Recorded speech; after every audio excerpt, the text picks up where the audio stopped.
Au milieu des archives du journal La Meuse-La Lanterne, un professeur d'histoire et sa dizaine de rhétoriciens épluchent les chroniques de 1958. Leur but, tout d'abord la recherche, à travers les articles de presse, d'une ambiance unique qui fut celle de l'Expo 58. Puis vient la création, l'aboutissement de tout ce dépouillement qui donne un livre de 130 pages coécrit par prof et élèves. Ah, les voilà qui arrivent avec les journaux, avec les archives de la Meuse ici à Liège. Quel est le grand événement dont on va fêter le 50e anniversaire en 2008? L'Expo 1958. Bon, alors, vous avez 1, 2, 3, il y a 4 volumes ici. C'est l'approche vraiment du vécu par la presse. Donc c'est un véritable contact direct et par l'image aussi, puisque c'est illustré. Et ce qui était une caractéristique de la Meuse, c'est d'accorder de l'importance à l'ambiance elle-même. Ils avaient à décrire des pavillons, etc. aussi. Mais j'ai demandé qu'on insiste sur le côté anecdotique, mais qui soit révélateur de l'ensemble et de l'ambiance. Tu es quel jour là? Dis-moi la date exacte. 17 avril. C'était le bilan d'un monde pour un monde plus humain. Donc vous voyez, c'est chargé aussi de symbolique, de sens humain, et j'ai voulu les mettre en contact aussi avec cet idéal. Regardez sur la façade qui est toute illuminée la nuit d'ailleurs, vous avez une grande colombe, et la colombe ça symbolise quoi? Voilà. Monsieur, vous pouvez pas venir s'il vous plaît? Oui. En fait, j'aurais voulu savoir si ceci était correct. Ouais, c'est assez général. Hein. Est-ce qu'on retrouvait à travers les articles cette philosophie justement de l'événement vers un monde plus humain? En tout cas, c'était plein d'espoir. C'était chargé de sens humain et d'espoir après la guerre.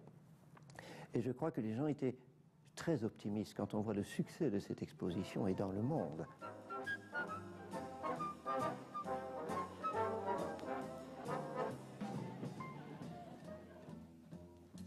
Je ne connaissais pas grand-chose de l'Expo 58. Je connaissais un peu quelques éléments, mais puis M. Roy m'a proposé de faire ce travail. J'ai tout de suite accepté. Puis on y découvre plein de nouveaux éléments, peut-être comme la Belgique était puissante et riche à l'époque. Et aujourd'hui, on remarque un peu plus le déclin grâce à une espèce de contraste entre les deux époques, entre aujourd'hui et avant.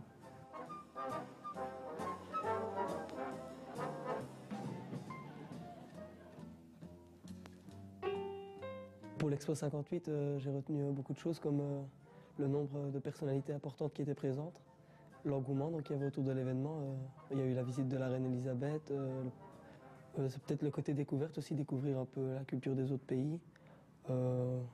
Puis aussi l'Atonium qui a été inauguré pour l'exposition. C'est vrai que ça, on a vu les photos, c'était magnifique. La petite histoire de l'Expo 58, ça vous intéressera, ça intéressera le lecteur. Voilà. J'avais le mois de novembre dans les quotidiens de la Meuse de 58. Et dans ces mois-là, en fait, c'était surtout le bilan, vu que l'expo finissait le 20 octobre, il me semble. Et donc, il y avait des chiffres assez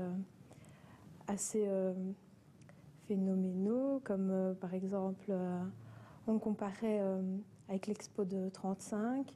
Il y a eu 20 millions de visiteurs, je pense, et en 58, il y en a eu 42 millions. Avec des groupes folkloriques venus de tout le pays, et surtout de Wallonie, comme les Blancs Moussis, donc les Gilles de Binge. 58, c'est une véritable apogée. Hein. Et la Belgique s'appuissait comme une puissance universelle en plus. Hein. Et à travers une exposition mondiale, elle s'affirmait.